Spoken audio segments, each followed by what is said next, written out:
Hello student, this is Anupam Gambhir and you are watching Anupam English classes. Student, आज के इस video lecture में class 11 English hornbill book से childhood pome के poetic devices पढ़ेंगे जिसके पोएट मार्कस नैटन है।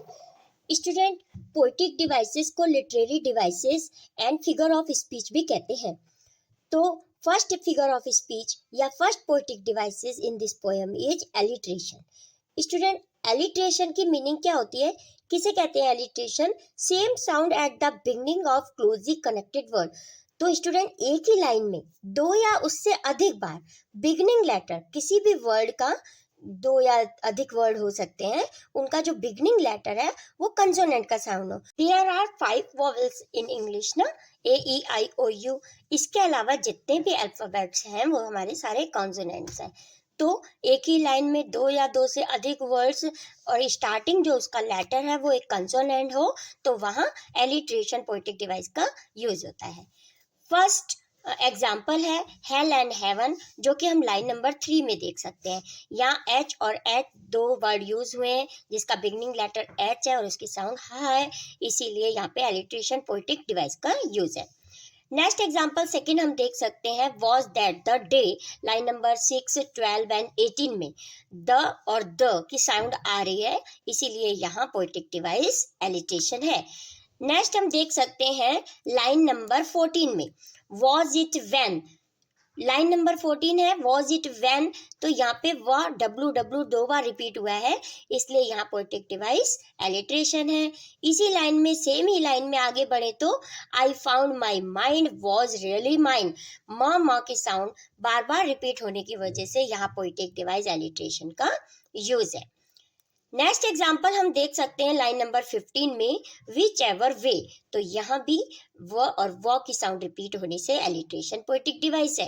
नेक्स्ट हेल एंड हेवन तो हम पढ़ चुके हैं। So now we come on next poetic devices is enjambment. Enjambment poetic devices the continuation of sentence to multiple line. तो जब हमारी एक लाइन एंड हो जाती है, उसमें कोई पंक्चुएशन मार्क नहीं होता और हम नेक्स्ट लाइन में आ जाते हैं, तो वहाँ स्टूडेंट्स एंजाममेंट पोएटिक डिवाइस का यूज होता है।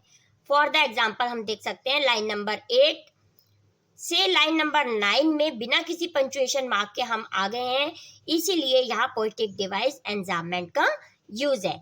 Next poetic device, third poetic device is personification. In this poetic device the attribution of human characteristics to non-human things and animal। जब किसी नॉन लिविंग थिंग्स को लिविंग की कैटेगरी में रख दिया जाता है, लिविंग मान लिया जाता है, तो वहाँ पोएटिक डिवाइस पर्सोनिफिकेशन का यूज होता है। In this poem childhood is personified, यहाँ चाइल्डहुड को एक पर्सन मान लिया गया है, तो यहाँ पोएटिक डिवाइस पर्सोनिफिकेशन का यूज है।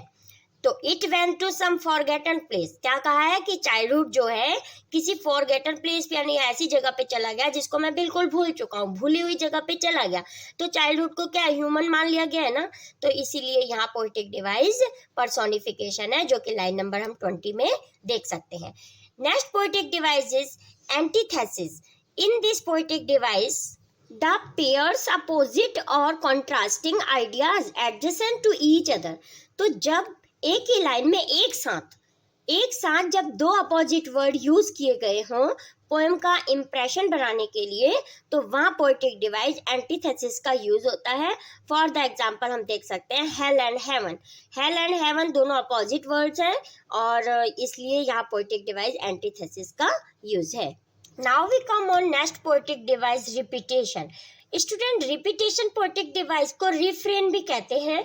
It is the repetition of a word or phrases in the poem for poetic effect। तो जब किसी पोम का पोएटिक इफेक्ट बढ़ाने के लिए कोई वर्ड्स या फ्रेजेस को हम बार बार पोम में यूज करते हैं, तो उस पोम में रिपीटिशन या रिफ्रेन पोएटिक डिवाइस का यूज होता है। For the example line number 1, 7 और 13 में देख सकते हैं हम व्हेन डिड माई चाइल्डहुड गो। इस लाइन का यूज 3 बार हुआ है पोएम में, इसीलिए तो यहाँ पोएटिक डिवाइस रिपीटेशन का यूज है। नेक्स्ट हम देख सकते हैं एग्जाम्पल लाइन नंबर 6, 12 एंड 18 में वॉज दैट द डे। इस लाइन इन वर्ड्स का भी यूज पोम में दो से अधिक बार यूज किया गया है, इसीलिए यहाँ पोएटिक डिवाइस रिपीटेशन या रिफ्रेन पोएटिक डिवाइस का यूज है. Now we come on next poetic device, rhyme scheme. So in this poetic device student, जब राइमिंग वर्ड एक साथ यूज होते हैं तो वहाँ राइम स्कीम का यूज होता है. जैसा कि हम समझ सकते हैं, इस पोम में A B B C C D first paragraph की rhyme scheme A B B C C और डी है. किस प्रकार से है, एग्जाम्पल के थ्रू देखते हैं. स्टूडेंट्स, यहाँ हम देख सकते हैं फर्स्ट लाइन में लास्ट वर्ड गो है, इसका नेक्स्ट राइमिंग वर्ड यहाँ नहीं है, तो गो को हम ए दे देते हैं. राइम स्कीम इसका क्या मान लेते हैं, ए. नेक्स्ट सेकेंड लाइन को मूव करते हैं. सो स्टूडेंट, सेकेंड लाइन का लास्ट वर्ड 11 है, जिसका rhyming word heaven. Next line में हमें राइमिंग वर्ड भी मिल रहा है हेवन, तो 11 और हेवन दोनों राइमिंग वर्ड है. दोनों राइमिंग वर्ड होने की वजह से यहाँ पे इसकी राइम स्कीम हम बी और बी दे देते हैं. तो जिससे बी और बी होने से तो यहाँ राइम स्कीम हमारी बन चुकी है ए बी बी. तो नेक्स्ट लाइन को मूव करते हैं स्टूडेंट. नेक्स्ट लाइन में है ज्योग्राफी. ज्योग्राफी और उसके बाद बी, तो ये दोनों राइमिंग वर्ड है. ज्योग्राफी बी दोनों राइम कर रहे हैं एक दूसरे से, तो इसलिए इसको हम दे देते हैं सी एंड सी.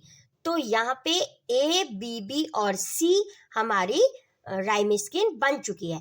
और लास्ट लाइन में हम देखें तो डे आया है, तो डे का कोई भी राइमिंग वर्ड हमें नहीं मिल रहा है. लास्ट इसके बाद कोई लाइन भी नहीं है, तो इसलिए यहाँ हम राइम स्कीम डी दे देते हैं. तो इस प्रकार से स्टूडेंट इस पैराग्राफ में A B B C C और डी राइम स्कीम हमारी बन जाती है. नेक्स्ट पोएटिक डिवाइस को मूव करते हैं, inversion. Students, in this poetic devices sub and verb order reversed. For the example, to use whichever way I choose. तो जहाँ पे सब्जेक्ट वर्ब ऑर्डर होता है वहाँ पोएटिक डिवाइस इन्वर्शन का यूज होता है. जैसा कि एग्जाम्पल हम to use whichever way I choose line number 15 में हम देख सकते हैं. So student, next poetic device is hypocrisy. Hypocrisy का मतलब होता है स्टूडेंट पाखंड करना किसी के साथ. तो adults preached one but practised another. तो यहाँ पे ये इस पोएटिक डिवाइस का हमें ऐसे पता चल रहा है कि पाखंड किया जा रहा है. तो इस पोम में पोएट बताते हैं कि स्टैंजा सेकंड में हमें बताते हैं कि जिस प्रकार से एडल्ट्स हमें प्रीच करते हैं, यानी कि हमें उपदेश देते हैं कि सबके साथ लविंगली रहना चाहिए, लेकिन खुद उस बात को फॉलो नहीं करते, हमें प्यार की बातें सिखाते हैं और खुद आपस में लड़ाई करते हैं. तो यहाँ इस पैराग्राफ में यानी कि स्टैंजा नंबर सेकंड में हमें हिपोक्रेसी पोएटिक डिवाइस मिलती है. Now we come on poetic device number 9, rationalism. In rationalism, the poet rationalizes the lost childhood when he was 11 and when he found out that hell and heaven do not exist are not found in geography. तो rationalism poetic device हमें कहाँ पे देखने को मिलती है, जब first paragraph में हमें पोएट कहते हैं कि हमें बताया जाता है जब हम छोटे होते हैं कि अच्छे कर्म करोगे हेवन में जाओगे और बुरे कर्म करोगे तो हेल में जाओगे. लेकिन पोएट कहते हैं और अपनी पोम में लिखते हैं कि ज्योग्राफी में तो हमें ऐसा देखने को मिलता ही नहीं है, मतलब हेल और हेवन नाम का कोई प्लेस ही नहीं है, क्योंकि ज्योग्राफी में भूगोल में हमें सारी चीज़ों के बारे में बताया जाता है, कौन से क्या कहाँ पे है, सारे लैंड है कितनी है कहाँ है, और रिवर्स हैं या माउंटेन है, तो सब कुछ हमें मेंशन है. लेकिन हेल और हेवन नाम की कोई जगह हमारे को मेंशन नहीं है. तो इसलिए फर्स्ट पैराग्राफ में हम रैशनलिज्म पोएटिक डिवाइस को देख सकते हैं. Now we come on next poetic device number 10, individuality. In stanza 3 the poet realised that he can use his own mind and can produce own thoughts. He discovered a sense of individuality in himself. तो third stanza में हम क्या देखते हैं, जब poet हमें बताता है कि शायद तब मेरा बचपन चला गया जब मैं बड़ा हो गया, यानी कि मेरे को अपनी इंडिविजुअलिटी मिल गई, अपने थॉट्स मैं खुद से सोचने लगा, विचार करने लगा हर बात पे, तब शायद मेरा बचपन चला गया. तो इस पैराग्राफ में हमें इंडिविजुअलिटी यानी कि थर्ड पैराग्राफ में हमें इंडिविजुअलिटी पोएटिक डिवाइस मिलती है. Now we come on next poetic device, anaphora.